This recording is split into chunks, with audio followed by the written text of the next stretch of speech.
जनवरी 2005 में नासा की तरफ से एक ख़ास किस्म का स्पेस प्रोब लॉन्च किया गया। इसका मिशन ये पता लगाना था कि आखिर अर्थ में पानी आया कहाँ से।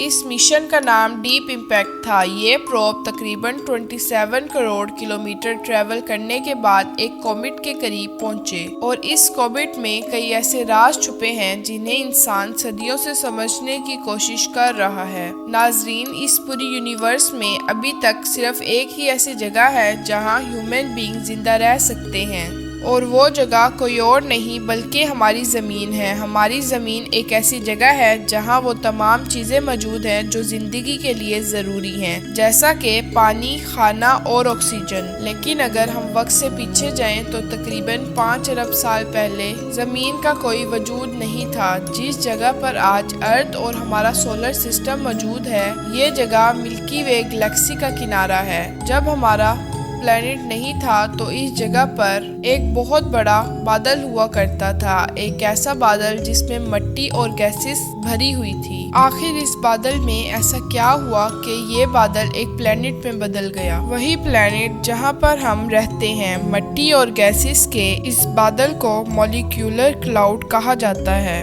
इस बादल में डस्ट पार्टिकुलर था जिसमें सैंड, सिलिकॉन और मुख्तलिफ मेटल की जरूरत शामिल थी। इस बादल की पैदाइश मुख्तलिफ डेड स्टार्स की वजह से हुई थी। यूनिवर्स के शुरू के वक्त में जिन स्टार्स ने अपना सारा फ्यूल जला दिया था वो फट गए और फटने की वजह से उसके ज़रात पूरी कायनात में फैल गए। ये आसमान में दिखने वाले बादलों की तरह नहीं बल्कि ये कुछ ऐसे दिखते थे जिनको हेबल स्पेस टेलीस्कोप की वजह से कैप्चर किया गया था। हैरत अंगेज तौर पर ये बादल 100 लाइट ईयर जितना बड़ा दिखता था, यानी इसके एक कोने से अगर कोई लाइट ट्रेवल करना शुरू हो तो इसके मॉलिक्यूलर क्लाउड के दूसरे किनारे तक पहुंचने में 100 साल लगते हैं। अगर आसान अल्फाज में समझाया जाए, सूरज और अर्थ के दरमियान में जितना डिस्टेंस है इससे 60 गुना बड़ा है। ये मिट्टी का बादल था। यही वो बादल है जिसमें से नए स्टार्स और प्लैनेट बनते हैं और जो ताकत फोर्स और बादल में से स्टार्स और प्लैनेट को मिलती है ये है ग्रेविटी। वो ही ग्रेविटी स्पेस में होती तो नहीं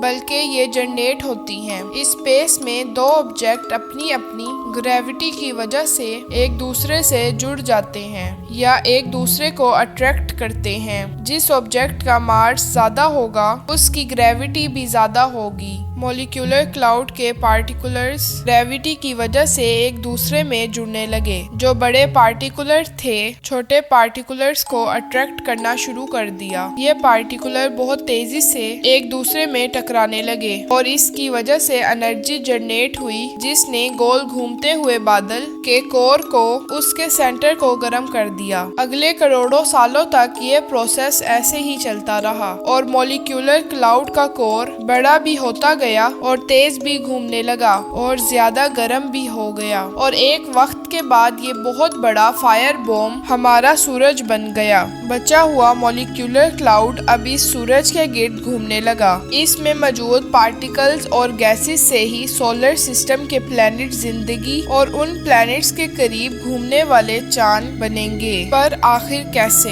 ये एक मिस्ट्री थी लेकिन अब नहीं है।